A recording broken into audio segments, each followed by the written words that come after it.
Hey, peace and blessings to you. My name is Jerry B. I am the EntreMusician, and so are you. And I got to tell you, this is the show right here. We might as well cancel 2023 because this is the episode. I'm going to introduce this gentleman, which you are already accustomed to. You know his work, you know his sound, but I have 5 eyes I'm going to lay on you as I try to describe him and bring him to the screen. He's absolutely an innovator, definitely introspective. He's iconic. He's an innovator and an incredible influencer. This is none other than Royel, Futureman, Wooten. So grateful you've joined us on the EntreMusician. Blessings to you, brother Wooten. How you doing, man? All right, I'm doing good, man. I'm glad to be here, and I'm glad that you're doing this show. I really appreciate it. Well, yeah. I'm grateful for your time, and I got to tell you what, man. I tried to do my homework, right? And I listened to all of the interviews that I absolutely could listen to about you, and I know that in just every interview you do, you usually end up giving a music lesson. So I'm definitely anticipating a music lesson, but I'm going to try, brother, to ask you questions that you haven't been asked before. And you've been all over the place. All right. I'm on with it. Absolutely. Before we get started, though, we want to show some love to Brandon David, who actually brought us together through his More Than a Mastermind on Thursday nights, man. But you are a celebrated inventor, and your whole family, man, the Wooten Brothers have just been in the space for the last 30 plus years, making it happen. Some of you, of course, you and Vic, probably a little more celebrated than others, but Regi, Rudy, Joseph, all geniuses, man.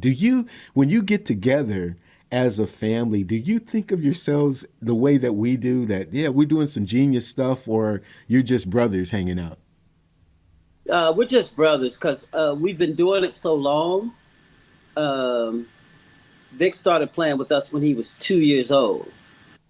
So he got started right away, and then Reg taught him to play. And then by the time he was 5, we got good really fast. We were opening for WAR, the band WAR.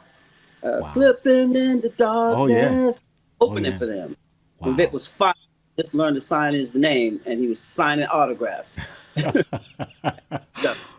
Amazing. So we've been doing it a long time, and my mom said, my mom didn't really trip out over people like saying, "Oh, they're geniuses and all of that, and they're so good."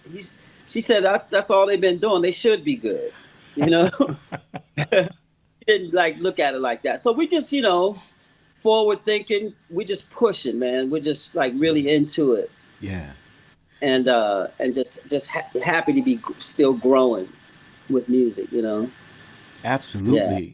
Well, I have to ask then, what does the next generation of Wootens look like? Your children and your brother's children, when they get together as cousins, are they in the garage jamming like you guys were? Yeah, well, over Christmas and stuff, I got together with Joseph's son. Joseph got a son and Vic's son, Adam. So this Jesse is Joseph's son, and Adam is Vic's son, and they both play drums, and they've been playing drums since they were little. And so, like over the holidays, we meet and we just kind of we go into the. It's like a woodshed, but it's like a challenge shed. Check this out. We're gonna work with this idea and flip it up over and flip it upside down and see what we can do with it. Yeah. So. Yeah. Like, I think not this Christmas, but the last Christmas we were going through paradiddles. We're just paradiddles, but we just grouping them in groups of 5. Understood. So you're doing a paradiddle, but instead of accenting every 4, 1, 2, 3, 4, 1, 2, 3, 4, right, left, left, left. We accent every 5. 1, 2, 3, 4, 5. 1, 2, 3, 4, 5. 1, 2, 4, 5. 1, 2, 3, 4, 5. 1, 2, 3, 4, 5. 1, 2, 3, 5. 1, 2, 3, 4, 5. 1, 2, 3, 4, 5. Start all over, and it just takes you through the journey. And it's a thought. It's like a whoa. You gotta think about it.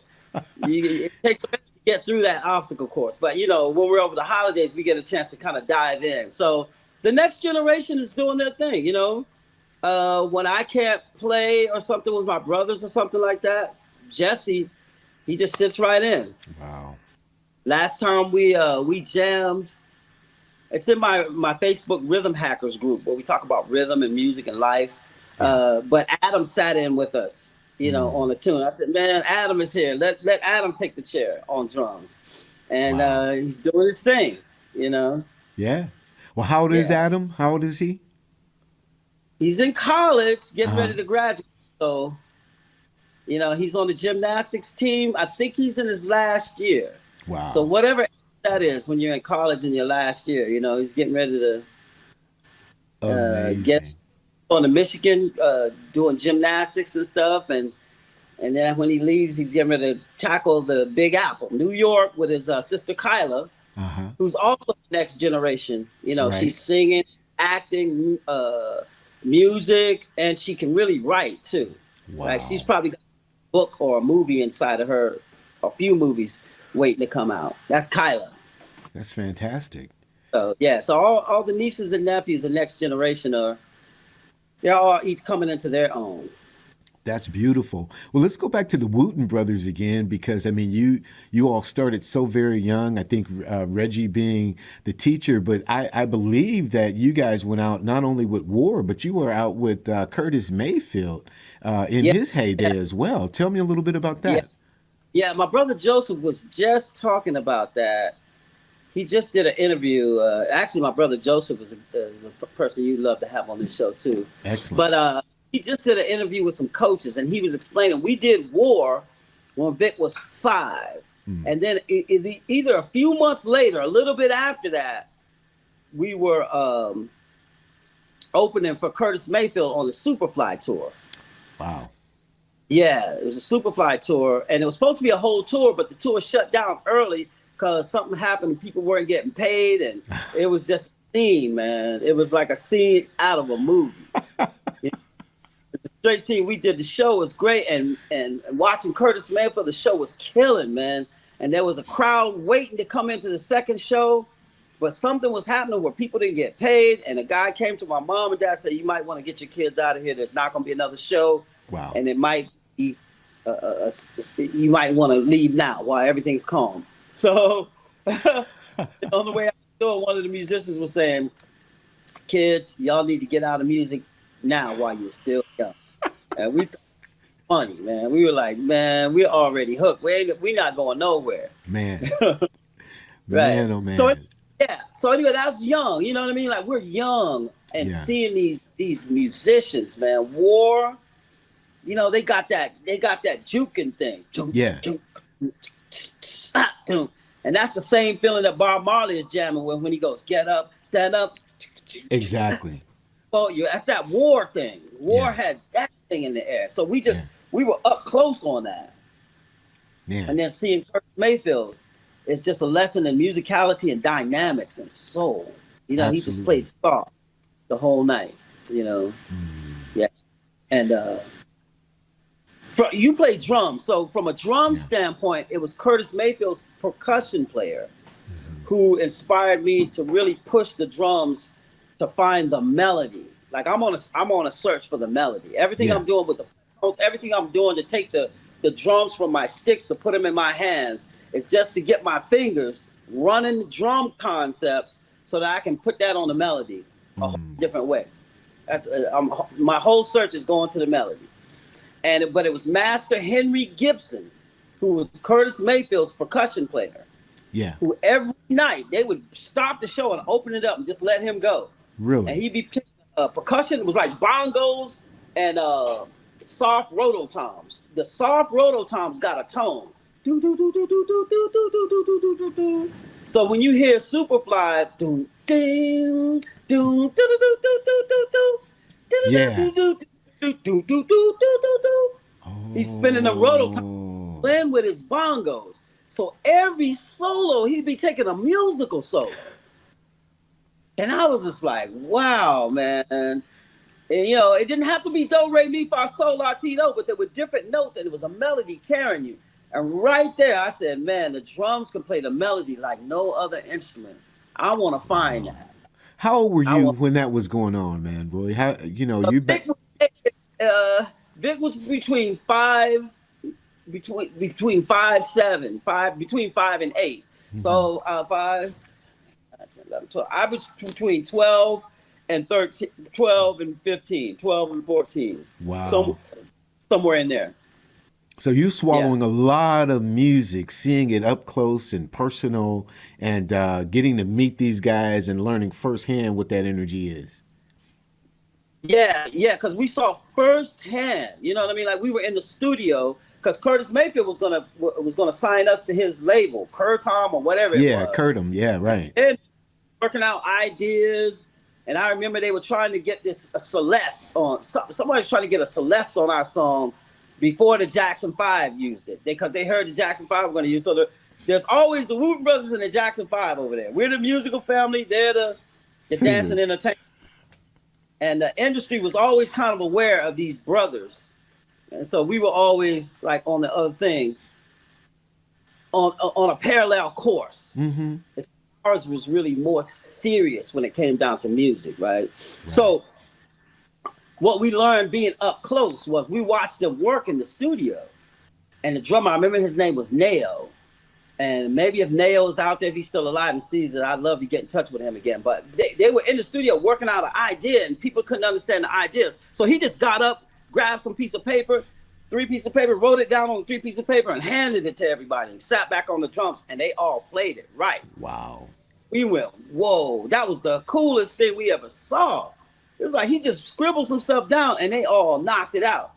And that's when we said, we got to learn to read music. Uh-huh. See what I'm saying? Because like you could be good. A lot of times if you're really good, you just might poo-poo reading and writing music. It's like, I already know how to play. I'm not going to mess with that, you know? Yeah. But we saw this dude could play and he got up when they couldn't understand a phrase and he wrote it down. It was the drummer, not the keyboard player. It was the drummer got up and did it. It was like, oh, that was nasty. Yeah. Man, I could dig that. So, Yeah. have you ever been on the same stage? I mean, if the industry knew the Wooten Brothers existed, the Jackson 5 existed, was there ever a festival or concert where you were on the same stage together? You know, not really. I think me and my brother Joseph played I think it was a Jackson family reunion, Jackson 5 family reunion. And, but we just happened to be playing with Bruce Hornsby. No, it wasn't my brother Joseph. It was me and Vic, I think. I see. We just happened to be playing with Bruce Hornsby. Mm-hmm. And Bruce Hornsby on this some kind of Jackson reunion. And then all the Jacksons were there, and they didn't know if Michael was coming, you know? I see. And it was like all up in the air thing. And we ended up doing that show. And I think Bruce Hornsby's set was the only live music happening or something like that. But that was the only time kind of some of us were like on the stage together. Understood. You know? Yeah. Well, yeah. Well, tell me the story of the beginning or the forming of Bela Fleck, because the Wooten Brothers are like hot and heavy in doing it. And what was the approach to go with Mr. Fleck to this other space where you just created a platform to destroy the world? Yeah, you know, it just kind of happens organic. There's a lot of story, man, because we used to live in Virginia. And then we went to New York to do some work with Kashif, a songwriter, producer. Oh, yeah. And he produced the Wooten Brothers for Arista. He had a deal to produce us. So we were working on that. And while we were working on that, he would bring me and Joseph out on tour. And so it just, working on that, the record ended up becoming called The Wootens. And we sort of just got caught in the meat grinder of professional industry not getting it all the way done stuff. You know what I mean? Like, yeah. You know, just real quick. Okay, so like with that record, The Wootens, it's like it's hard to be proud of that record because the producer would call in all his musicians to play. So Vic is barely on the record. I think Vic might be on the last tune on the record, maybe one tune. So how do you take Vic we didn't feel too good about that. But Yeah. now when people know who Victor is, it's like, how you gonna leave that guy off the record? Like we're Milli Vanilli or something. We can't play. You know what I mean? Right? And they're our tunes, right? And it's like, Right. wow, man. So anyway, that was an initiation. You know what I mean? It Yeah. was initiation. I love to tell that story because even though Vic was left off most of the record, I'm playing some percussion and stuff here and there, but it's a studio produced record. I see. You know, Yeah. we're kind of barely on the record kind of thing. See? Wow. Not totally authentic. You know, that's a lot of what's wrong with the music industry a lot of times because they're not being authentic, man. So you take this kind of talent, leave the bass player who's going to be known as one of the greatest bass players Ever. Leave him off. Yeah. Yeah. But the moral of the story is that Vic didn't quit. See, he didn't quit, right? He didn't say, "Oh, I'm not going to read it right." He just kept on developing till the whole world knows who it is, and maybe they can barely remember the producer. See what I'm saying? Exactly. It's kind of like that.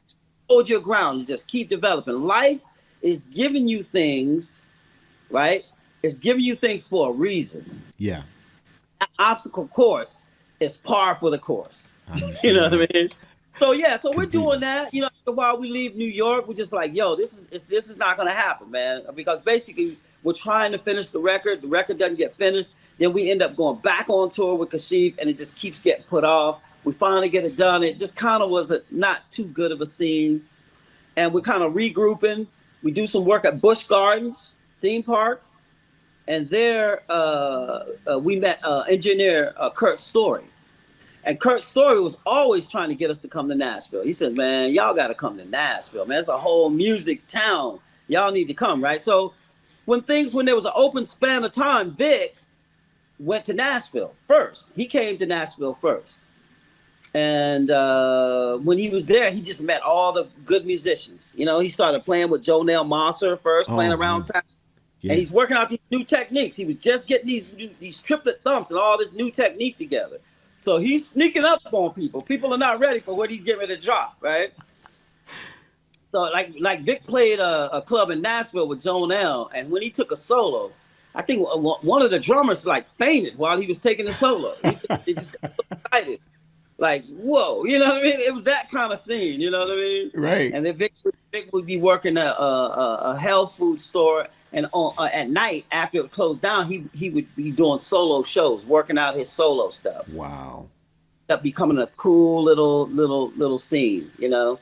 So anyway, we got to Nashville. Vic came first, and there he met all the good musicians: Edgar Meyer, Mark O'Connor, Stan Bush, Jerry Douglas on dobro. Kurt Story, the engineer, said he called up Bela and said, "Bela, listen to this." And he put the phone to Vic's bass, and Vic started doing that triplet thumping stuff.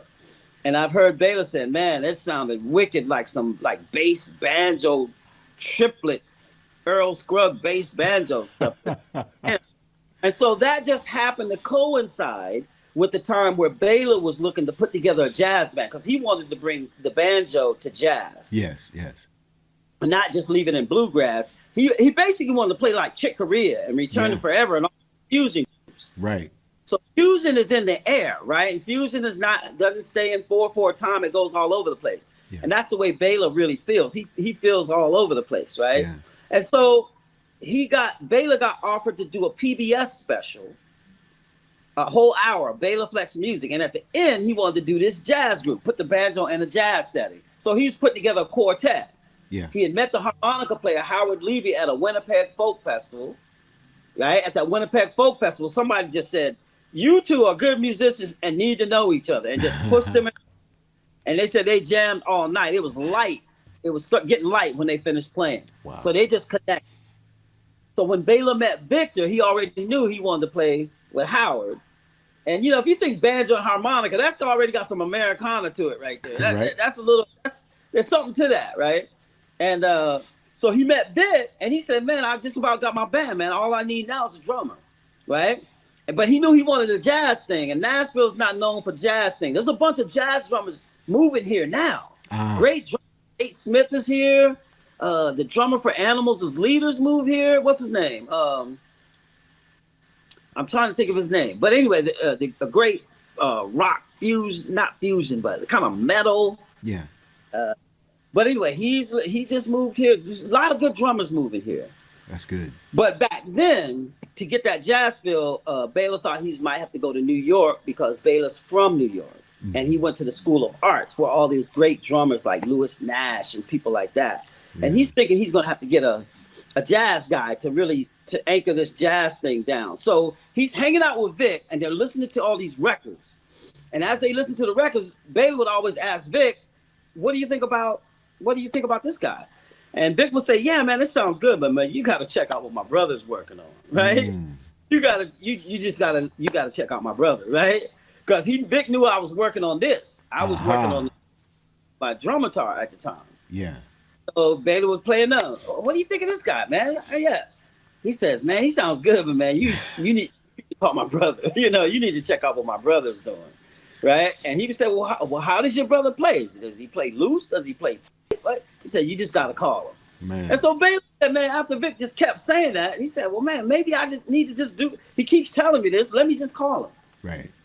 So Bela finally calls me up, and I'm really surprised that he's even calling and he's asking about my instrument. I'm like, this experiment is so personal. I don't know that anybody even knows about it. Wow. And when I started basically working on the drums, I'm just trying to find a way to play the drums in my fingers, right? To move the rudiments around, because I like rudiments. I love studying rudiments and seeing how they work, the 26 standard rudiments, and then seeing how Philly Joe Jones and Charles Wilcox and then all these slick dudes use the rudiments a different way. It's slick, man. And so I was on a study of that, but I was trying to bring it in my hands, right? Right. So I start, So Bela called me while I was playing a drumitar, and at that time, my first drumitar, I was just shifting from my first drumitar to the Synth Axe version of the drumitar. I see. So I had the first version that was a private instrument that I'm just learning how to. I started with the idea of just seeing if I could take beats.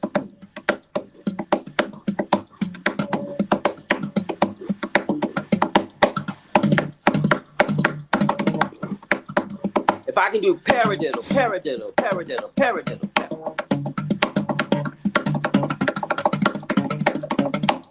paradiddle, diddle, paradiddle.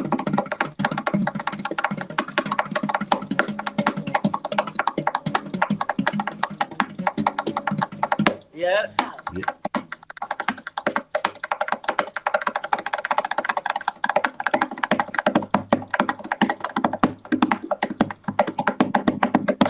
Right? And I'm just move the drums around in that Buddy Rich, kind of.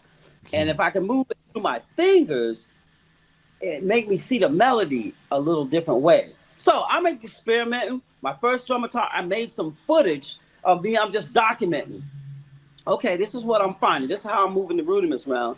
And somebody saw that film, Bernard Porter, and said, man, I got to have that in my band. Right? Wow. So it gave me an opportunity to take it out of the garage and get on the stage. I said, well, let me see if I can move the dance floor. You know what I mean? Now the experiment is not just a personal in the garage private thing.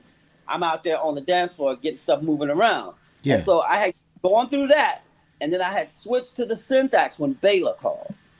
And when Bela called, and we just had a conversation, I was just surprised that he was calling. And then he told me Vic told him to call. I was like, oh, okay. And so he was talking about doing a band, and we started talking about this, and Bela liked odd times, and he talked about sevens and stuff. And I was telling him, yeah, man, I like it too, man. And there's a way, I was telling him how there was a way of feeling odd times that was so natural, we can make everything flow. And then the main thrust of that conversation with Bela was, Bela said everyone was telling him just stick to bluegrass. The banjo belongs in bluegrass, that he shouldn't be messing with jazz and all that kind of stuff, right? And I said, well, Bela, I'm gonna take another position. I'm gonna say that if you can get this right, you can bring the banjo back to jazz the way banjo used to be. Because if you look at Louis Armstrong and his Hot Five, right in the middle.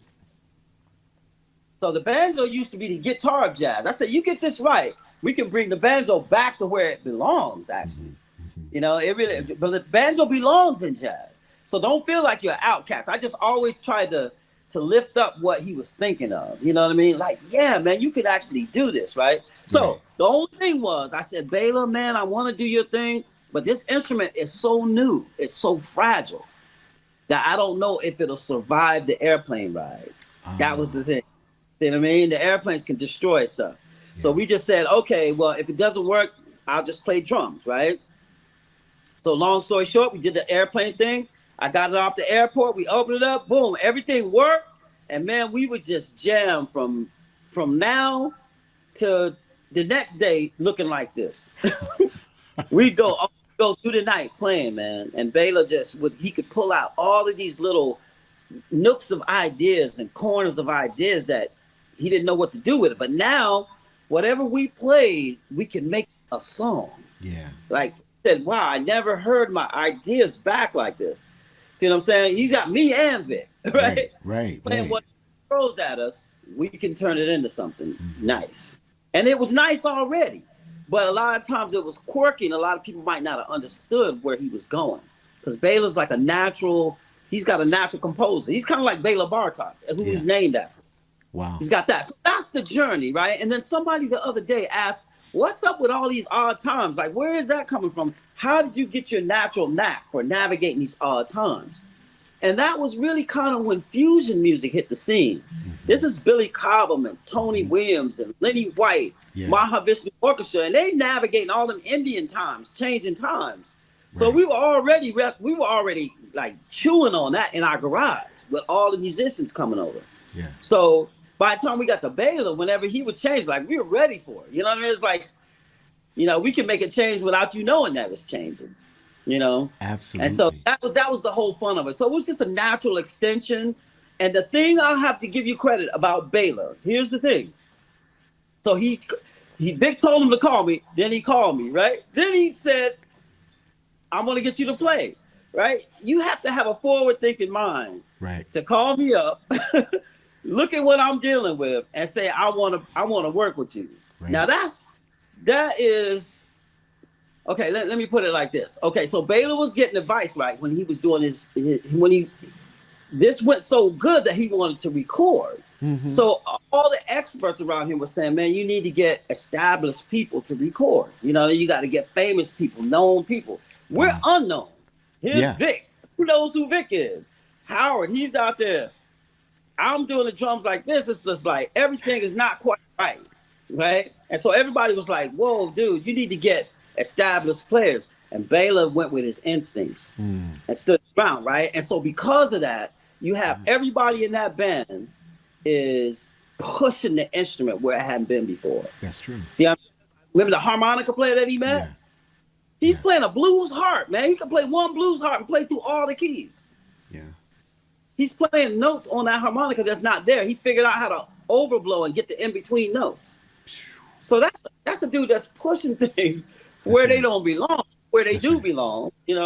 Here's Bela pushing the banjo so that he can play with Chick Corea, which he's done a lot of beautiful duets with Chick Corea. Absolutely. Here's Vic, and he's stepping out there, man. And it's really like I have to give my hat to Vic and Bill Dickens. There was another guy, Bill Dickens. Yeah. And he was on that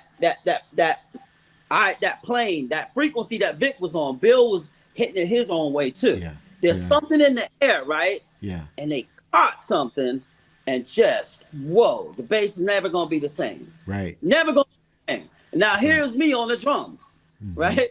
When I get done, man, the drums not gonna be the same, man, because it's like I'm just beginning, man. I'm still just beginning. Absolutely. But man, you don't know how hard I'm listening to Billy Cobham.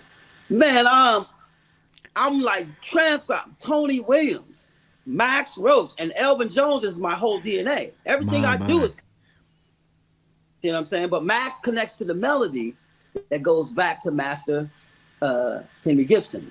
Yeah. See, I got to think of melody. Right. See what I'm saying?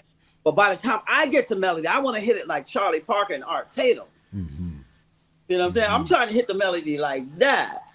So I don't even want the do-do-do-do-do. I don't want it like that. I got to hit it like Bird. Like I want to be popping so I can pop them rudiments and be popping the melody at the same time. Absolutely. So that's what I'm on, right? Right. So yeah, so man, we're experimenting with the Flecktones, and before we know it, man, there's a bunch of Grammy awards. Yeah.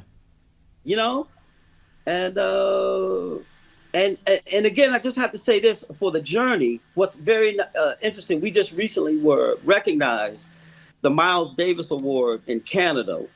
Very special award because the Miles Davis Award is given to a single musician for the year. You know, Pat Metheny's got it, Herbie, different people have got it, right? But with the Flecktones, it's the only band where everyone in the band got it in the same year. Wow. The only band. Now that's an honor because, you know, Miles Davis knew how to put together a band, and nobody ever got it like that. Maybe no other band ever will get it. I don't know, but still a first. And it was a recognition of something where everyone was doing like Miles, pushing the instrument and pushing the music somewhere where it hadn't been before. And so, you know, I'm experimenting on the drums. After the dust settles, wow, we look around and all the stuff we wrote on a piece of paper. Because again, right, we me and you are in a mastermind together. Yes. And one of the things the mastermind talks about is writing stuff down on a piece of paper. Right. And so with the Flecktones as a band, we just wrote down a wish list of stuff that we wanted to do, right? Here's this jazz band, bluegrass, whatever you call it. And we wanted to do the Tonight Show. Back when we started, it was Johnny Carson. That's right. And we were like, we want to play the Tonight Show with Johnny Carson, man. We want to go to the Grammy Awards. And it was like, well, yeah, you know what? We want to go, but we want to win too. We want to win some Grammy Awards. We want to whatever. Oh, we want to do the Arsenio Hall show. That was the biggest show. But dude, man, everything we put on that paper came true. Every single thing, man. We did the Tonight Show with Johnny Carson twice. Right. We did it with Jay Leno and Branford maybe 2 times, you know, and we did the Arsenio Hall show. Why? Because Arsenio Hall was a bass fan, and he saw Vic bass. He was like, I gotta have them on my show. See what I mean? So things happen in such a way, and if there's a moral to the story, what I'm saying, like people ask, how do you get out there? It's like you just gotta go in and get your thing together. It's kind of like, I can't tell you how you're gonna meet your girlfriend. Right. You know what I mean? But you gotta be getting yourself together. That's right. That's right. Getting yourself together, and life comes to meet that. You know, when you least expect it. See what I'm saying? So like, yeah, you know, it's kind of beautiful thing. And then, you know, you just keep believing in your vision. You just keep believing in your vision. And when you lock into your vision, a lot of times your vision will scare you. Like I heard you talk about this show. Right. And you said, man, I brought all the boats, man. I'm stepping out there on this vision. Right. Right? Exactly. So that vision will take you into the deep water, man. You just got to have faith. It's like floating, man. It's like that kind of thing. And then life comes to meet that. That's right. See what I'm saying? So I've just seen that a bunch of times, man, on this journey. A bunch of times on this journey. Here I am experimenting. I'm just trying to learn to play the drums, right? I already know how to play the drums, man, but I'm trying to get it like this because I'm trying to get my fingers to get to the melody. You know, to find my way back to the melody. Wow. Tipping a hat to Master Henry Gibson. Well, you know, you named so many incredible drummers that you grew up listening to that were influential. And I know Elvin Jones in your DNA, but is there anybody out here like right now that's kind of rocking your world and still holding an influence on you? Well, you know what? A lot of them are my friends, man. I met them on the way up. You know, people know Carter Beaufort. I've been knowing Carter Beaufort, the drummer for Dave Matthews Band. Right? Right. I'm proud of you guys, right? Because Carter, he was always a pocket drummer. He's just solid. He just holds that pocket. Ain't nobody going, you know what I mean? You could just sit in that pocket. Then I saw him playing with Dave Matthews, and he was like getting flowery on that pocket. Yeah, right. But the pocket still, but he's flourishing on top. I was like, man, this band is good for Carter, right? So my thing is like, some of them are my friends, man. And so here's the thing, and it's personal because, like with Carter would come and woodshed with us through the summer. I would hang with this drummer, Billy Drummond, another great jazz drummer, right? Yeah. Teaching at Juilliard. Yeah. And he lived around the corner from me. So we just shed. During the summer, we going like deep. You know what I mean? Wow. And it's going through phases. Who won? The summer we were really into Billy Cobham, but we were shifting Tony Williams, right? Yeah. And Billy called me up one day. He says, "Man, you got to come over right now." He said, "Tony Williams is playing a ballad, and he's killing more than he's on more than Four and More. Now, Four and More is up tempo. Tony is burning." He said, "Tony's playing a ballad, and he's killing more than he's killing on Four and More." I'm like, I'm walking over to his house, man. I'm like, how do you be killing on a ballad, man? I'm like, is Billy exaggerating? Man, we got this Nefertiti. Oh my. Nefertiti. And all they do is play the melody over and over and over, and Tony's the only one soloing. And it's like listening to Shakespeare. And they said they missed the first take. I don't know who the producer was, but they didn't hit record. They said on the first time they did it was killing more than what they did. Wow. So I'm just going, wow, man. But Billy wasn't exaggerating. So check this out. So when we're digging into Tony Williams, a young lady is visiting Summertime, down the street from Billy, walks over, pigtails, freckle face, and it's Cindy Blackman. Oh no. It's Cindy Blackman, man. She said, "Man, I heard the drums. I had to come over. People trying to get me to play the flute and the clarinet. I want to play drums." We were like, "Yo, you need to play drums if you like drums." So she's hanging with us. Wow. Right? Man. She's hanging with us. Carter is hanging with us. Right? So Carter, after he sheds with us that summer, he goes back to school and doesn't take his football scholarship. Right? Carter said, "I had a full ride, halfback, and he didn't take it, so he gonna stick with the drums." So that's how we influencing each other. See what I'm saying? I do. And then goes on. Then I hear Carter said, "Man, there's this kid from South Africa, and he's auditioning for me and Leroy to see if we'll help him do his music." That's Dave Matthews. Right? They're sitting back like Simon, getting ready to hit the button. Are we gonna help this guy? And Carter said, "Man, this kid got something." He said, "This kid got something. I think we gonna help him." Right. And then it gets so good, it's like, okay, he's finishing the Dave Matthews record, but Carter got the Ramsey Lewis gig. Right? So he's playing with Ramsey Lewis, he got a gig, but here comes Dave Matthews' record is done. They get ready to hit the road, and he's at a crossroads. Yeah. I'm talking about your vision taking you, right? That's your vision brings you to a crossroads. Right. Accept it. Does the hero accept the journey, or does he like stay safe? Like, you burnt the bridges, right? So he doesn't know what to do quite, right? If I get ready to get the band and get up and down the road with Dave Matthews, so he asked Ramsey Lewis. He plays it for him, and Ramsey Lewis hears it, and he said, "Man, you gotta do this. This is some good music. You gotta do this, and if it doesn't work, you can always come back, and we'll be playing the same old tunes." Right? So now he was at the wire, and he chose the right path, man, because they touring every summer still. Absolutely. Millions of dollars later. That's right. But here's what I'm saying. Like you said, who do I like today, right? Yeah. I'm listening to Carter, man. That's my friend, right? He's hanging with us. He sees how deep we're into it. He says, "I'm going to stick on this. I'm not doing football."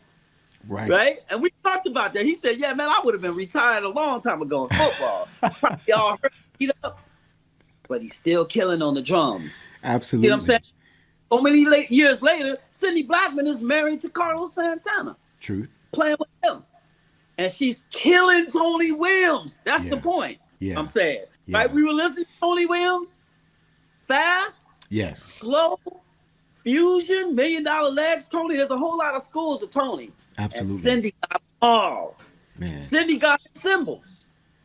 See what I'm saying? That little freckle-faced girl got them all. So Cindy Blackman. See what I'm saying? Now, Absolutely. Dennis Chase right up the street.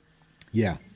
Dennis is biting the same, it's like a bitter fusion root, jazz root, that after Billy Cobham comes out of Tony Williams, and he's ripping the drums like you never even imagined. Absolutely. See, like, people see gospel chops and stuff now, because it's like Kobe Bryant coming out of Michael Jordan or LeBron coming out of Michael. That's how we play ball now. But before he did that, it's just like, you never saw anybody hit the drums the way Billy Cobham hit the drums, man. Right. You were watching a Marvel superhero on the drums. Exactly. Drums, and this dude is ripping them down, man. It's like he took the Tony Williams fire and just went, whoa. That's right. So here's all these jazz guys just giving I'm like, wait a minute, what's wrong with this? I'm used to jazz being soft, here are all these fusion drummers killing harder than rock drummers. Absolutely. What is going on? Right? So it's out of that. Here comes Dennis Chambers. See? You know King, who Dennis Chambers is? King. He's inspired old school, a gospel child. Yeah. And we're building off of where Billy Cobham took it to know that the drums is like a superhero instrument. Yes. You know what I mean? Yes. So yes. I have to say, who am I listening to? Yeah, Dennis Chambers is at the top of the list, man. My Way at the goodness. because he's fighting the same thing. But yet he can play with George Clinton. Correct. He can hold the funk. That's correct. You know what I mean? That's correct. He played Atomic Dog, right? Right. I mean, boom, dot, boom, and he's flamming the kick drum on the one. Right. He's doing two bass drums, but hitting the kick but it's two kicks. Yes, it is. Dot, boom, dot, black. Yeah. And it's getting that flat. Because You know on what I'm saying? the record is backwards. That kick is backwards on the recording. So he's doing that live, and I've seen him do that in DC with P-Funk, and it's just like, okay, you take a step back because he's just on the pocket, right on but the boom, boom, is there. Yeah. So what's cool about that is like, okay, so people, here's the funk drummer. Then Dennis Chambers explodes with John Scofield. Correct. That one John Scofield record came out and everybody was like, whoa, we're not ready for all of this. You know what I'm saying? Yes. Yeah, so Chambers, man, I've seen a lot of these young drummers grow up. I've seen Thomas Pridgen, little guy, and he's at all the NAMM shows with his mom. Now he grows up. I met him at the Grammy Awards. Wow. He was doing something. And one of my favorite drummers I'm really listening to that I really like right now is Ronald Bruner. Ronald Bruner. His brother is Thundercat. There you go. Yeah, but Ronald Bruner, he's a very special guy, and I'm happy to see him in his 30s, and it seems like he might be calming down a little bit. Like, as far as like just being so mischievous, you know what I'm saying? He got so much talent. Yeah. Yeah, so I'm just saying the drums is in a good place. You know what I'm saying? Good. Like, that's good. I like Dave Weckl. I love that tone. Yeah. His attention to tone. We toured with the Chick Corea band. You know what I mean? And then Matt Garska is the drummer for Animals as Leaders. I love the way that Matt Garska, and he lives here. You know what I mean? Like drummers are a different way. Yeah. And it's fresh and it's still unfolding. You know what I mean? So coming out of Buddy Rich, Max Roach, and Art Blakey, Elvin, and all of these, I'm liking what the kids are coming up with. Absolutely. You know what I mean? But they're building. It's the same thing. The same way you can't not like Kobe Bryant, man. He's a copy of Michael Jordan. Yeah. And so it's LeBron. These are the kids that Michael Jordan wanted to come out and keep taking the game somewhere. That's correct. Michael Jordan's thing was he didn't want to see basketball turn into like a brawl. Like Detroit was playing more brawl kind of basketball. You know what I mean? And that's what they had to do. Like Isaiah said, man, we had to do that because everybody was rough. So we had to be rough too. We can't not fight back. So we fought back and we won. We beat all the Giants. We beat Boston. We beat Magic. We beat them all. We beat Jordan. Yeah. He said we beat them all. But Michael Jordan said that might not be good for basketball. See what I'm saying? It's like people play like that playground. Right. And so Michael Jordan came with this Baryshnikov thing, a whole nother type of level, man. And so here we got the Kobe's, we got the Zions, we got the the game is like lifting another way. So out of Dennis Chambers, Billy Cobham leading, we've got the Thomas Pridgens, we've got you know what I'm saying, Matt Garskas, the Weckls, coming the funk is the lit fight, man. It's just like I love it, man. You know who I'm really vibing off of, and I have for a long time, but Will Kennedy and Billy Kilson are two that I kind of like, if I could put them together, and when I'm sitting there with my sticks and, Will Kennedy's in one speaker and Billy's in the other, it's like, maybe I'll learn how to play drums one day. I will, because Will's got that left-handed lead like Billy and like Lenny White, and he's super funky. His brother is Herschel Happiness. That's correct. Right. Brother or uncle or something like that. No, it's his brother, older brother. Yeah, right. It was Larry Graham. He got that funk, and he can play that upside down sound and stuff. Right. You know what I mean? It's like, whoa. It's kind of like when you hear Carter Beauford and he plays the tune Rapunzel with Dave Matthews. Yes. That's right. that upside down backwards David Garibaldi meets Steve Gadd meets Sideways. You see what I mean? I'm like, yeah, man. Yeah. You're making me laugh, man. Yeah. That's some juice right there, man. But yeah, I was just wondering who, because I've heard you talk about a lot of different drummers and those who really paved the way. Obviously, Tony Williams and him and Herbie Hancock was the dynamic duo. I mean, you know, you can forget about it as far as melody is concerned and what Tony's doing alongside of Herbie. I mean, two peas in a pod. But yeah, I just wanted to get who might have been the most influential from this particular generation. So I appreciate your acknowledgement. You know, I just watched because Dennis, you know, comes out of that same school we were. So you could just hear how much he's affected by Billy Cobham. You know what I'm saying? So the step after Dennis, you could see it in Ronald Bruner so much. You know, like I've seen Dennis play the almost the Billy Cobham set. I've seen Ronald when he tours with Kamasi Washington. Yeah, he's out there. Billy Cobham set. I mean, he might even had a clear set one night, just like Billy, man. Right? And it was like, okay, they're carrying the flame, you know, of that. Goodness. But I have to mention Mark Mondesir too, because Dennis Chambers told me about him. He said, pay attention to Mark Mondesir, you know. But, you know, I got so many, man. The way my man is playing with Living Color. Yeah. Oh, Will, Jiminy. I tip my hat to Will and all these cats, man. There's some bad cats out there. Absolutely. You know, and they're inspiring. Kenwood Denard. Yes. Man, I was doing drum camp. I had Kenwood Denard, right? And I had learned to play 7/5. It took me a whole summer to figure out how to run triplets to superimpose 7/5. And Kenwood Denard said he was going to do it. I was like, yeah, I want to see this. I want to see this right here because I know what it's supposed to sound like because you can't fake it, right? let me finish eating and I'll get to it, right? So we're eating dinner, man, after drum camp, and he plays 7/5. Man, I'm still trying to figure out how he figured it out. That's Kenwood Denard. That's some genius level stuff right there. And he tried to explain to me how he did it, but man. I was just like, wow, man. You know, this is a good journey. Absolutely. Really good.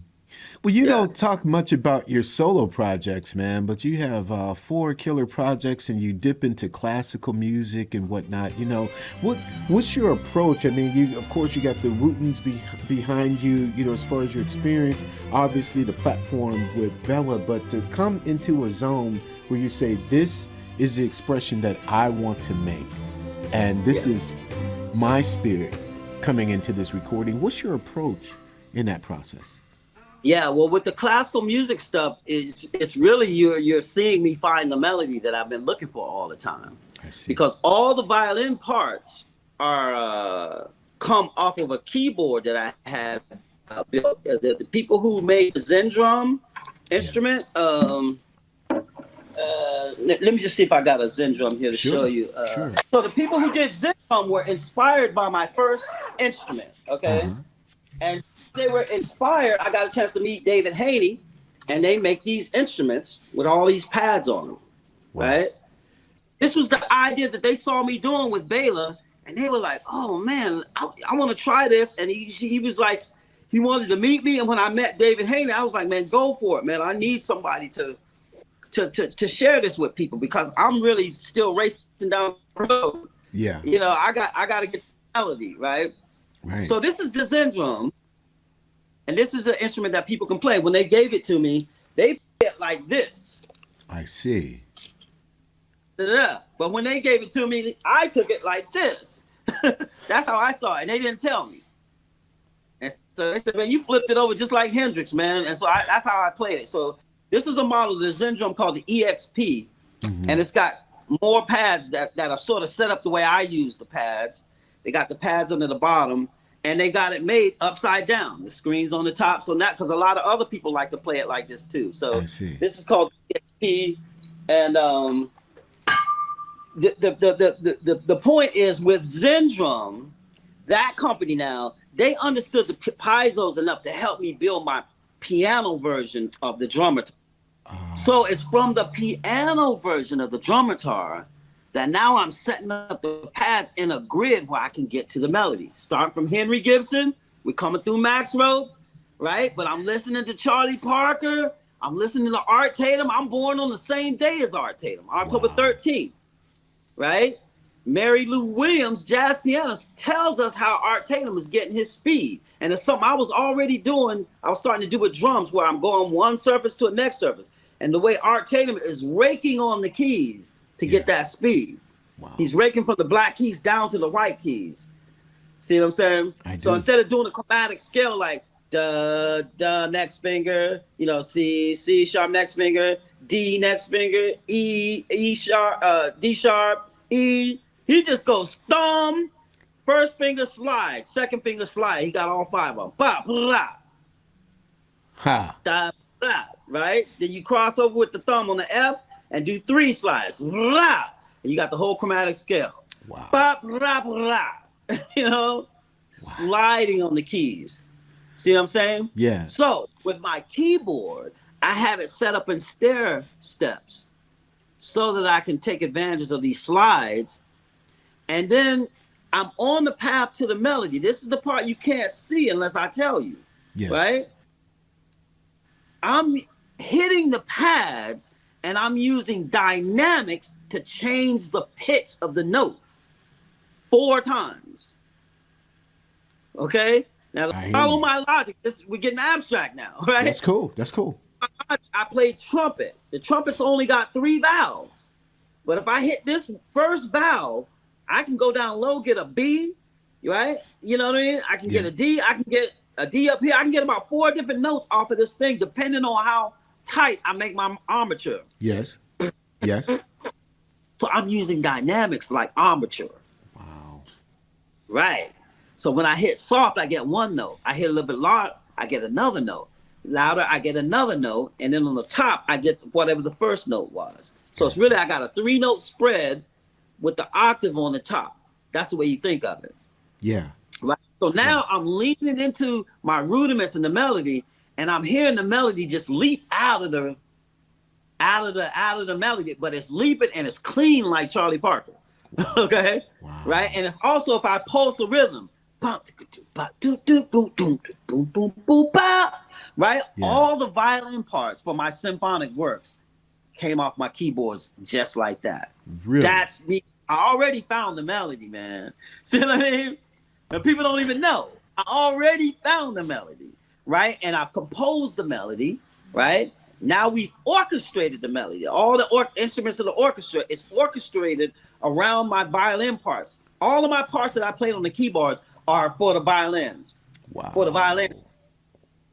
Right? So I got 2 symphonic works. The first one, actually, for my first piano, I did a symphonic work that became a ballet called Evolution d'Amour. Now I'm getting ready to start a Patreon so I can just let people see the journey. Sure. I'm gonna start a Patreon. On the Patreon, you're just gonna be able to join the membership.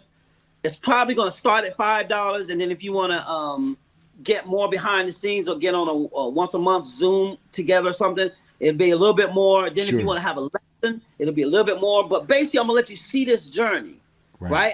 How does a drummer go to composing a ballet, right? That's on my first piano. On my next piano, I'm working on music because the second piano is what's got the splits that I'm telling you about, the harmonic split, where I'm using dynamics like armature on a trumpet. See what I'm saying? Now, who's thinking like that? See what I'm saying? I'm on a journey, man. And I'm like, I'm completing Master Henry Gibson now, okay? Right. So in the violin parts, like my first violin player that I met, my concert master, he says, man, nobody writes like this, man. It's like, how did you even come up with that? You know what I mean? Right. If I told you, I have to kill you. You know what I mean? Right. But no. He said this is some unique stuff, right? But basically, I got 8 movements of music. And when I was composing this music, I could feel the story coming, but I didn't know what the story was. But I could feel there was a story. And the only way that I captured that symphonic work is I was running a DAT player before I would start, because I already saw that my scheme was working. So what I just told you, Yeah. One note, two notes, three notes. Imagine all the notes do that. All the notes do that. So when I hit a chord that's working, a combination that works, that thing is popping out of the groove. There's melodic parts popping out of that groove. That's how all the string parts came. Boom. Yeah. 8 movements. You know what I mean? And that ends up becoming the symphonic work that becomes the Black Mozart, the Chevalier St. George, or the American was my first name for it. Now there's a film coming out about the Chevalier St. George, and they have my title, Chevalier. That's the title I use. But I like it because the obvious title is the Black Mozart, and it's the most spicy title, but it's not the right title because you're relating him to Mozart, and he was the superstar. Mozart was the struggling guy when he was there. Yeah. Right? He was a superstar during the time of Mozart. So it's not right to put him under Mozart. Right? You know what I mean? Like, and this new movie understands that. So I applaud them. Yeah. What Hollywood doesn't know is that this story is like Marvel comic books, man. We finally have a musical protagonist. And we never had musical protagonists before. Right. See what I'm saying? I've been looking for a musical protagonist even before I knew I was going to be working on it. I wanted a musical hero. See what I'm saying? Like somebody like Bruce Lee, Muhammad Ali, fighting, killing on the music. And here he is, right? Joseph Boulogne de St. George. Now, when I'm working on the music, right, on my piano, right, I don't know that that's his story. Wow. So that's where the string parts came. It was so good. I was advised. I forget who was listening to it, but they were just saying this is really good. You need to finish this, you know. So I got it transcribed and orchestrated. So I have a whole symphonic work. And then around that same time, there was another body of work, and that I call The Secret of Kings. And that's it's called The Secret of Kings. And that was dedicated to one of the most enigmatic figures of all history, Lecomte de Saint-Germain. He's like a wizard. He's like Merlin figure, you know, and he's Merlin figure during that time. And so these are my super stories that I'm working on. The point is, what I'm getting is, I've always said, I see the drum set like a piano, and the piano as a drum set. I said that a long time because I can feel the rudiments now melodically. Yeah. Do you know Barry Miles? Now I can take a rudiment like a paradiddle diddle. Yeah. Paradiddle diddle, paradiddle diddle, which is right, left, left, right, left, right. Now I can split my fingers. Paradiddle diddle, paradiddle diddle. But now the one, I can do the one here. Paradiddle diddle, paradiddle diddle. Little finger, paradiddle diddle, paradiddle diddle, paradiddle diddle, paradiddle.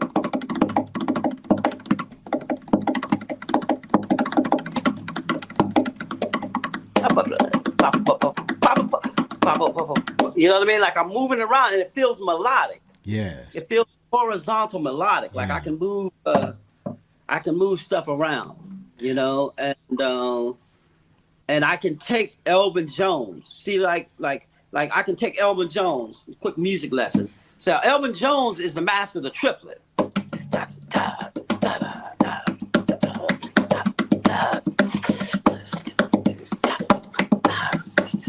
And I'm using Elvin in the funk. Yeah.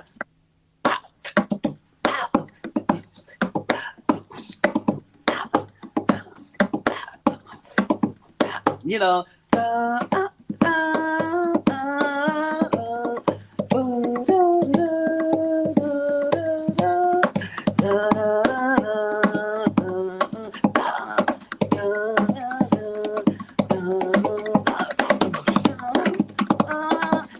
Elvin.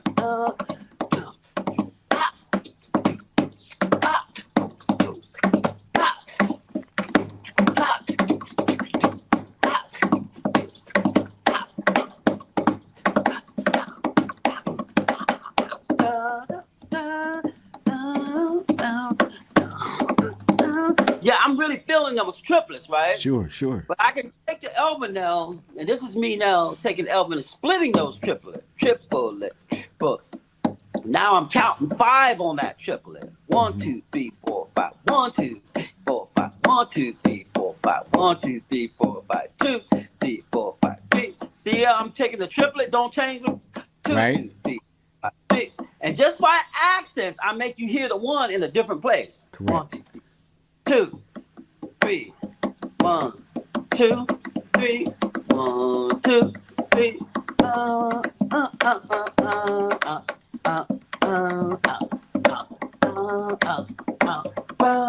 2, 3, and 1, 2, 3, 1, 2, 3, 1. Now my right hand is doing 5 over 3 now, and 1, 2, 3, 1, 2, 3,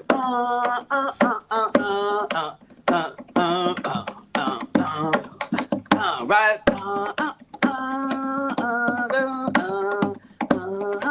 Now I'm doing Elvin, right? Yeah. This is crazy, right? Now I'm doing Elvin, but I'm gonna swing a 7 in my right hand over the Elvin.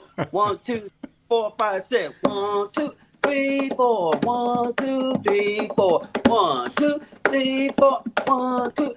Boom. Boom.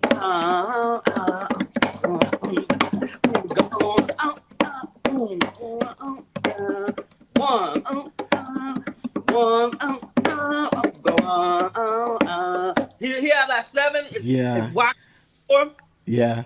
Yeah. And you don't know, but it's the feeling of Elvin. See what I mean? You make me want to pick up my sticks. I think I should go and get my sticks. Yeah. You do. It's stick control. It's a great stick control. Yeah. Exercise.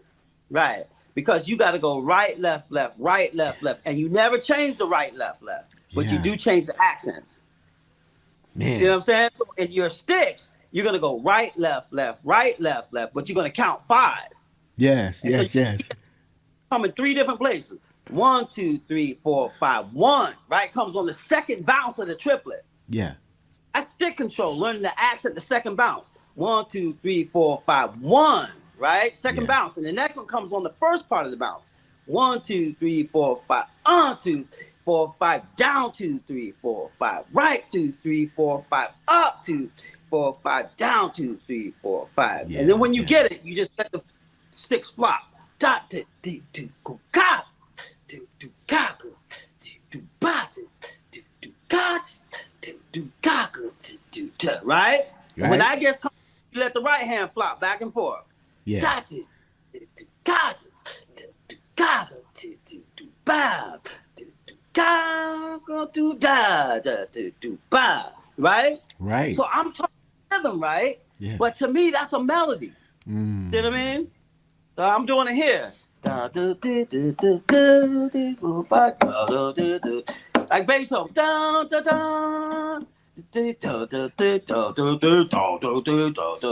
But we're doing 5.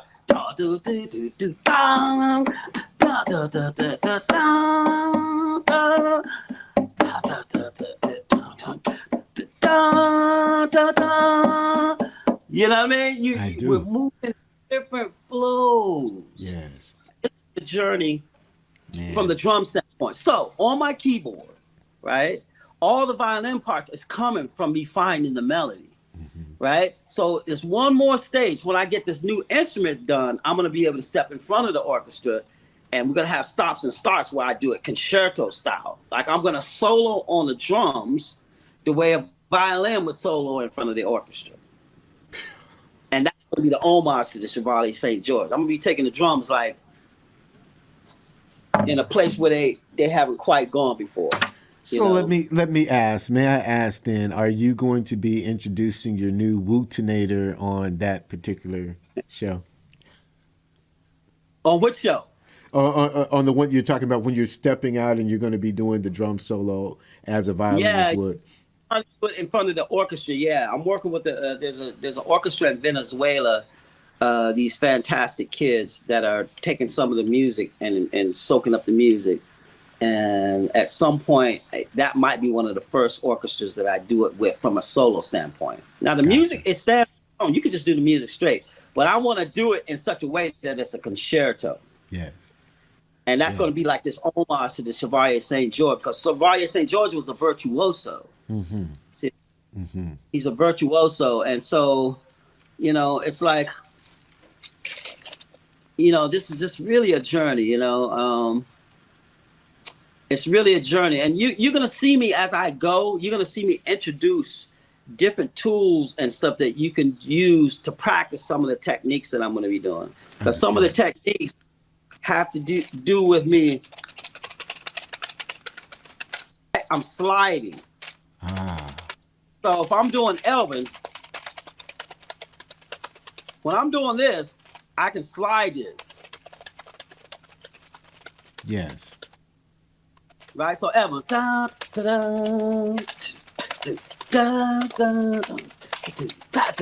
I'm going to slide those triplets.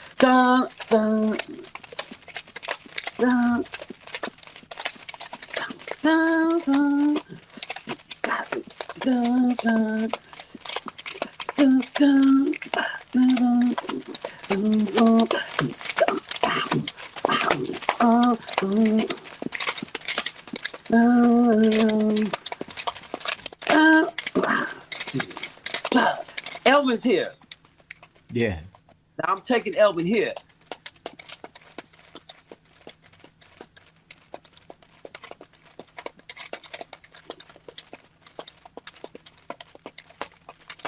I don't know if that's picking up. That is picking up beautifully. Right. So the last thing I'll say, I won't go into this too much because this goes from Jedi to Sith level. But where I'm going here, those are forward slides like Art Tatum is doing. And I'm going to introduce the Ru and the Kai, the forward and the backward slide, where I'm going here. Elvin, forward slide. Forward and backward. Wow. Da, da, da, da.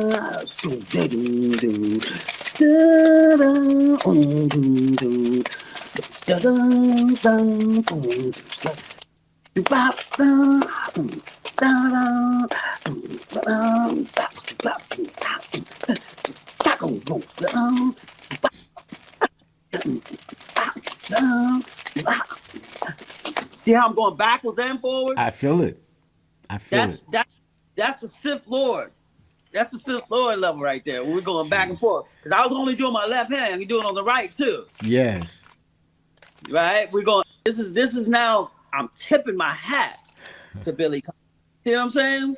Because I'm tipping my hat to Buddy Rich and stuff. Because we gonna keep pushing it. Yeah. So I'm talking melody, but all that stuff is melody to me. I understand. See what I mean? I do. Yeah. But I'm a long way from Master Henry Gibson right now. But I'm standing right next. Amazing. That is amazing. Man, I really appreciate the demonstration on that. That's hardcore mastery right there. Yeah, that is Zyn level Yoda on the tip right there for real. Yeah, kind of Jedi stuff. Right. And the only reason like Yoda wouldn't teach someone because they were too old is because a lot of times your mind is closed.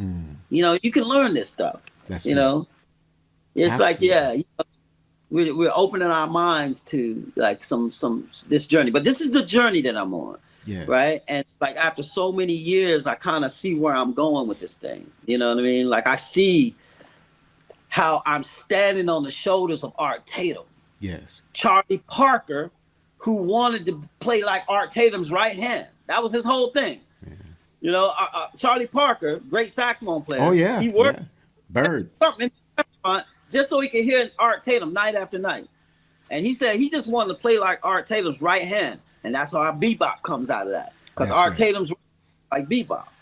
Absolutely. Well, so I'm standing.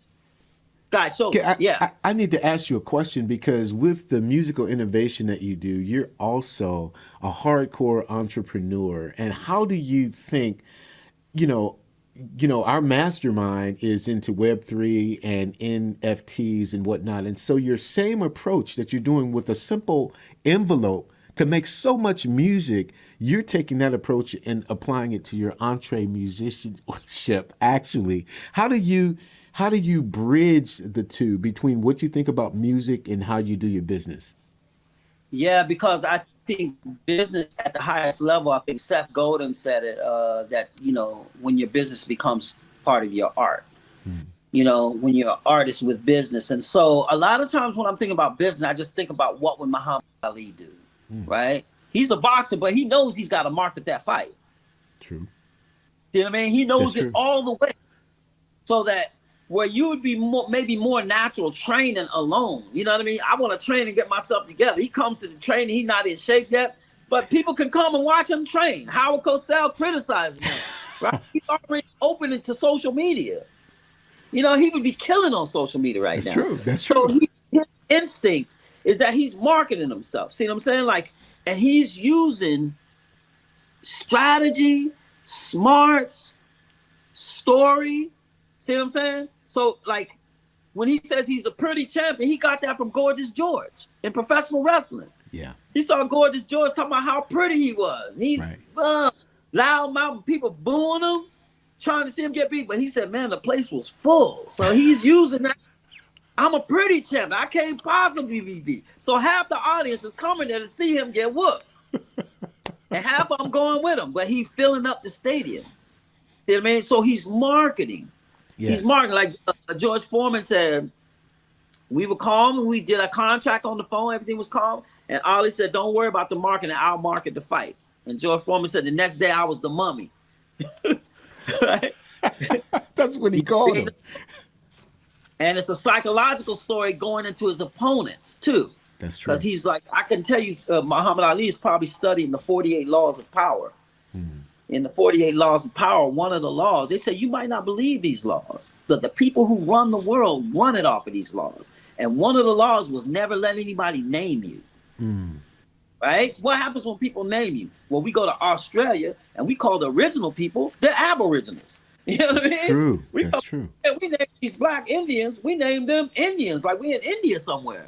Right. You know, we name them all kind of names. You could be an Indian or you could be a Negro. One's going to the plantation and one's going to the reservation. Right. This is name. This is the power of words now. Names and claiming. Yes. So what's the first thing Ali did? Name his opponent. That's good. Name his opponent. So what I'm saying is their strategy and stuff. So I'm taking the drums, right? If you look at Miles or any of these musicians that you know, is that you know of them. There's some kind of way you know about them. Right. There was some kind of marketing that got them out there where there's just consistency. Just like with this podcast, consistency. Yeah. That was Big and Rich. They said, man, we just picked a Tuesday night, a night where everybody's going to be off, and we just hit it every week consistent until they built the following. Right. Consistency. And that's what's happening with the podcast. Right. Diary of a CEO, Di mentioned that. He said that consistency lets people know, look, okay, I'm going to spend some time with you. I know to arrange my time at this time because you're going to be there. Yes. Consistency. That's and you're creating the glue for what you're going to do. So with Muhammad Ali, he just showed how fun it was to be marketing yourself. And he's more open than a lot of artists are. Because when we're artists, right, we like to practice, don't want nobody to see our mistakes. That is so interesting. He's not even in shape. He letting you see him get in shape. Places full, people talking about it, betting against. I know you betting against me, Howard Cosell. I know you betting against me. You don't think I can whoop him. You know what I mean? He's just so open, writing poems. That's right. What I'm saying? Yeah. Imagine Muhammad Ali now with NFTs. You know what I'm saying? Wow, he destroyed it. I'm being in that child mind to the game. Yeah. And the creativity of how you're creating souvenirs for people. Because what to you might not be anything might be a souvenir to someone else. That's true. See, like all these backstage passes, the sign on the Tonight Show door when we did the Tonight Show. You know, if you had all that, then people like that stuff. It's just combination for us, but it's putting that mind to it and the creativity, artistry of how you can put your music out there in a more meaningful way that has been done before, right? And also, you're seeing more and more artists say, we're thinking of ourselves not as one particular genre. I'm a genre-less artist. Correct. More and more people are doing that. At NFT Nashville, Sammy, one of the guys, Sammy, that sold a bunch of records through NFTs, said, I'm pulling my music off of Spotify. I'm a genre-less artist because people listen to music while they're working out. Yes. And it's not supposed to just be, you know, or they might be on a cycle, or they might be doing this, they might be meditating. You know what I mean? There's music for different moods of the day. That's right. You can create music for all of these different places. So for the marketing stuff, I've just always liked marketing, affiliate marketing, how you could put a record out and people can get a piece of what's happening if they tell somebody. I've always liked that stuff, man. Yeah, absolutely. Like gifting. So that's how I kind of bring it in. It's that piece that goes with what it is that you're doing to get out to the people. And it's kind of like marketing is this, okay? If you do a show, right? Like I just saw Kendrick Lamar not too long ago. Man, we get to the show, man, and the merchandise line is already full. People already know that we want a souvenir from this moment. Gotcha. Now, if you're an artist and you haven't, no t-shirts, yeah, you don't have no souvenirs, man, people are going to be upset. Do you see what I'm saying? I do. Like, it's like old people to give them something to buy. Yes. Because it means something to them. So the show hadn't even started yet.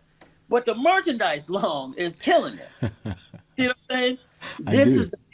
This is it's like we getting a feeling for this. Yeah. People might want souvenirs from what it is that you're doing. You know what I mean? And if you know that with the forethought of like a Gary V, a lot of what I'm doing right now is just watching how Gary V is thinking between Be Friends 1 and Be Friends 2. Because to me, Be Friends 1 was a little weak, man, these little scribbles and stuff. But what he was offering for those scribbles wasn't weak. That's true. So it didn't matter if his drawings were weak or not. It didn't matter. That's true. See what I'm saying? It did not matter. Right? What he gave you behind that drawing was it. Now in Be Friends 2, he's showing you what his vision was for that little scribble. That little scribble is kind of starting to look like Mickey Mouse now. That's right. See what I'm saying? We're learning.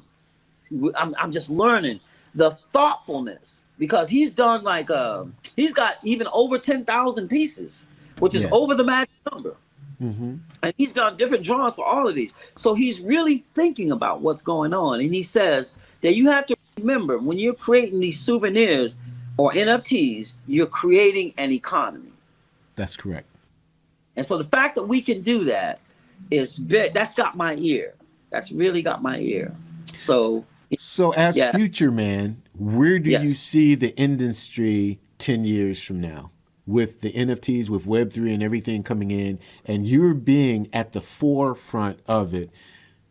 Take me 10 years into the future. Well, if I was doing a movie about it, the movie would probably open in the metaverse. Right? It open in the metaverse. Right? You think you're in the real world. The metaverse is looking real, like more real than Avatar. Right? So we've got companies like Unreal Engine 5 that's allowing you to create kind of a metaverse type of scenario like they're using in Mandalorian. The new Matrix used the Unreal Engine 5. Yeah. Man, you can download the Unreal Engine 5 for free.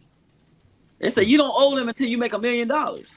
True. Then you come back to us. They want people to create in this scenario, but it's allowing people to create virtual realities and stuff. Yeah. So in the future, I really see people being in the metaverse, which is like how we're talking now. It's kind of a formal metaverse, but we're not.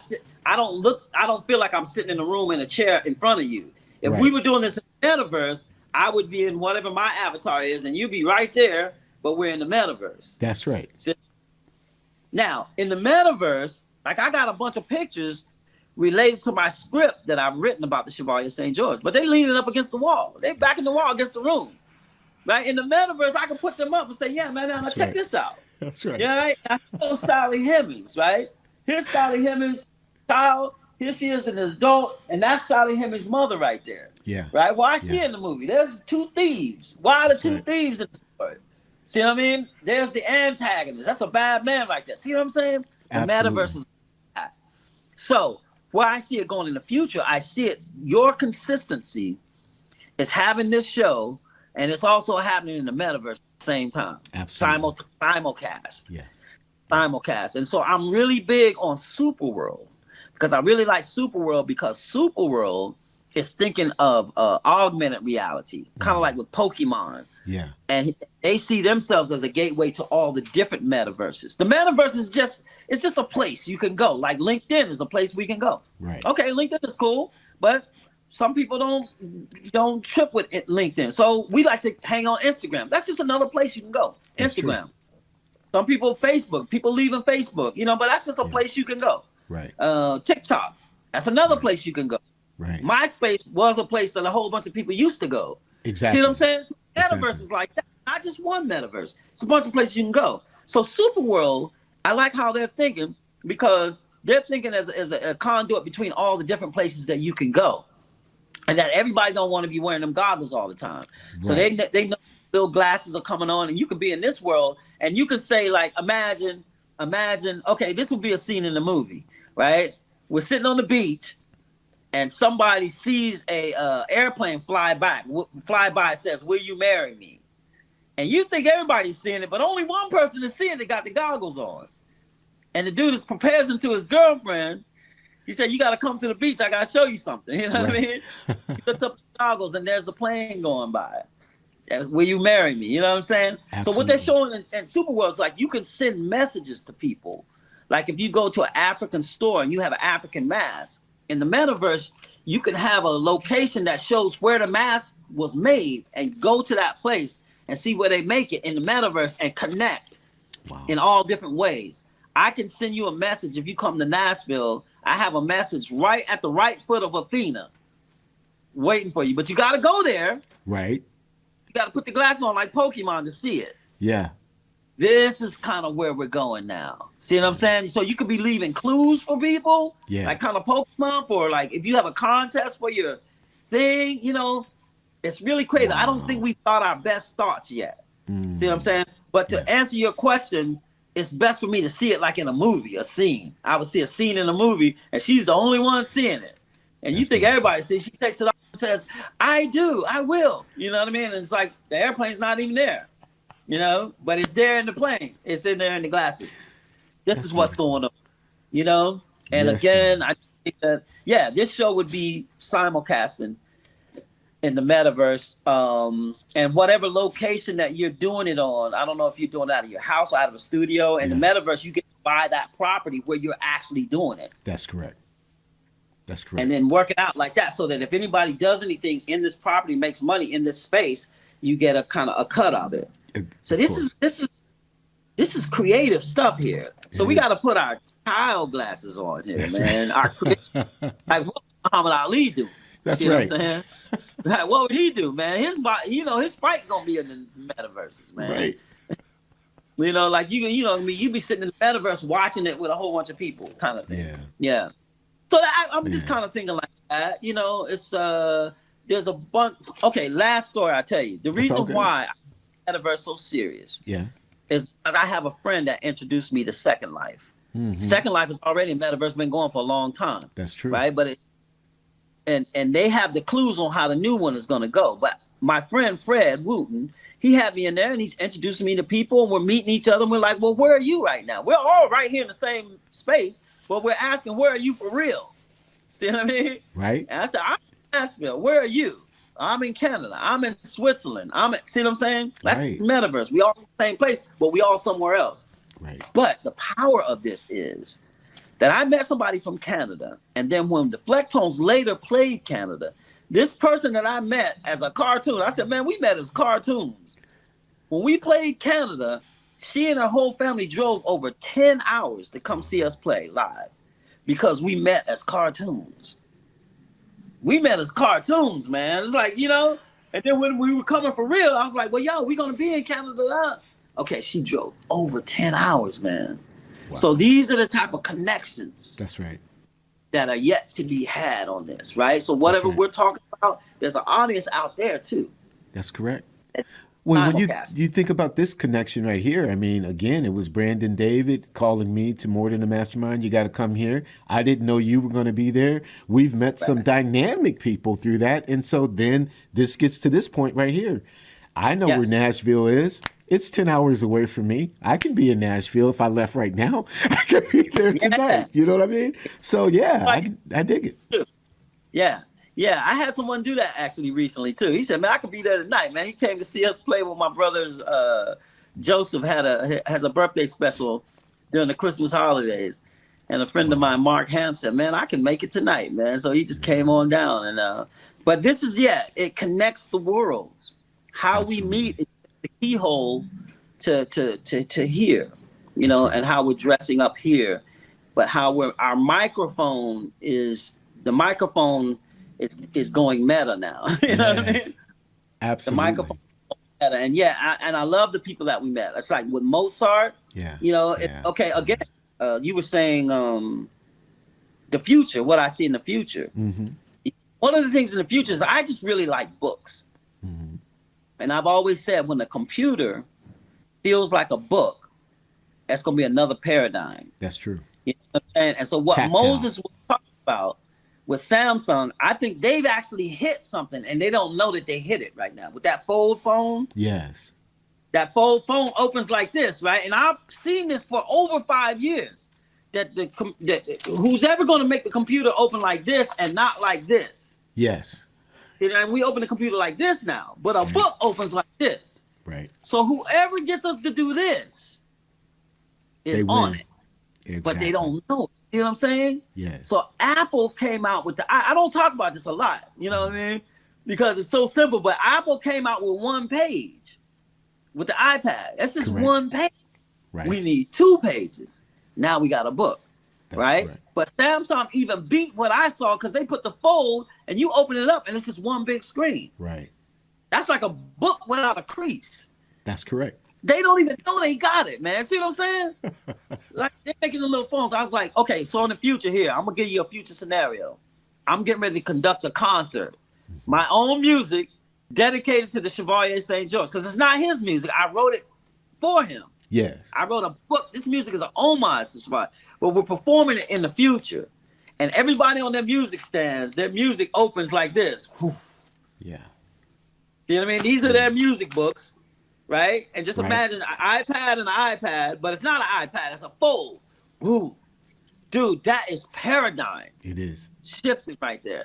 And so when we met Mozart the other day, right, and I mastermind, I was like, I'm close to being able to tell somebody in there, yo, man, y'all don't even know what you got right here, right? And so my whole thing is like, man, if you could just make me one prototype, just make me one prototype, I could do this, you know what I mean? Or even if you could equip this scene for the movie where everybody in the movie could open up their music like this, that's paradigm, because the computer opens like this. That's right. Whoever opens it like this, dude, I'm telling you, man. It's done. It's going to be like the iPad next generation. Absolutely. And Samsung's already winning, but they're making them all small. Yeah. You know? Yeah. They're making them on the phone. It makes the phone even get big. That's dude, right. If you just make one like an iPad size, right. Now you walk the book in your case, you open it up, that's what's up. I've never, a lot of times I don't talk about it because I want to get it done, you know? Mm-hmm. It's so easy. It's so easy. And then when they did the fold, that even beat my idea of it. Wow. See, I always like 2 iPads. Okay, yeah, we got a book. But with the fold, there's no crease in the middle. That's true. Dude, that's true. It's so wicked, man. If I could just talk to the right person at Samsung, I take my hat off them because they got that done. They got that done. I'm sure you can make a call and make it happen. I'm certain. All right. This is Futureman, and yo, boom, boom, boom. Yeah. But that's the scene for a future. That would be a futuristic scene where everybody to the music, and they got their music book. Yeah. And when they open the music book, they open it, boom. It looks like pages, but it's like it's a virtual book that they can use for their music and they can use for their iPad stuff and everything. That's how pivotal I think it is. But I think I need to show it. Yeah. I need to show it in a cool scene. Yeah. My goodness. So these are fun, futuristic, things. Yeah. Absolutely. Well, I'm so grateful, brother, that you chose to spend this time with us. I really am. I mean, you shed a lot of light on questions that I've wanted to ask. And as I said before, with respect to the interviews that I've seen, it's like, well, don't ask that, don't ask that. He's already answered that. And you just came to the stage to just share. So I love your heart. I love your spirit, man. And I love hooking up with you every Thursday night on the More Than Master Man. That's tonight, right? That's tonight. Yeah. All right. Yeah. See you tonight. I'll see you in a couple hours then, right? Yeah, a couple of hours, man. And really good luck on this show, man. It's really it's really quite a journey, man. Thank you. Really quite a journey. I appreciate that. You know, we're all learning and growing, and like Brandon said, you always say, they say I'm one thing, they may say I'm a genius, but I'm coming to this with the heart of a child, and so I really appreciate that. Right.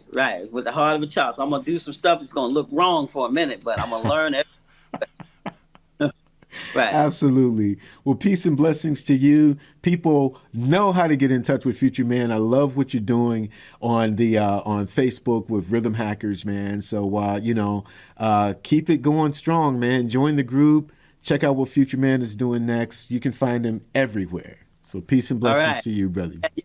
Check out Rhythm Hackers, because I'm going to be sharing. We had a wicked jam session here. My brother, the teacher, and all his students are virtuosos, and they all, not all, but a whole bunch of them came over.